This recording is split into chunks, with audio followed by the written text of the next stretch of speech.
آقا علیہ السلام نے فرمایا جس شخص نے حج کیا اور حج کے درمیان نہ کوئی فوش کلامی کی، نہ کوئی گناہ کا کام کیا، نہ فسق و فجور کیا، نہ جھگڑا کیا، نہ لڑائی کی، نہ بے صبری کی، اور نہ ممنوعات میں دخل رکھا، یعنی حج کیا اور پورے ایام اللہ رب العزت کی عبادت میں، ذکر میں، تقوی میں اور اس کے مناسک کی ادائیگی میں پورے ادب کے ساتھ رہا،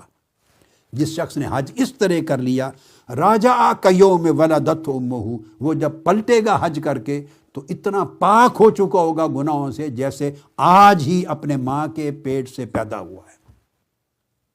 آج ہی ولادت ہوئی ہے۔ اگر پھر یاد رکھ لیں یہ جو سارے گناہوں سے پاک ہوگا، اشارہ اس کا حقوق اللہ کے لیے ہے، یعنی جو اللہ کے حقوق اس کے ذمہ واجب تھے یا وہ گناہ کیے تھے جو اللہ کی نافرمانی میں آتے ہیں جس میں حقوق العباد نہیں ہیں، تو ان سارے گناہوں سے پاک کر دیا جائے گا۔ رہ گئے حقوق العباد، ان کا پورا کرنا اس پر اسی طرح لازم رہے گا، خاص 100 مرتبہ حج کر لے۔ یہ اصول بیان فرما دیے۔ گناہوں سے پاک ہونے سے مراد ان گناہوں سے پاک ہونا جو حقوق اللہ کے باب میں آتے ہیں۔ اور پھر فرمایا اور اگر حج مبرور ہو جائے تو اس کی کوئی اور جزا ہی نہیں ہے سوائے جنت کے۔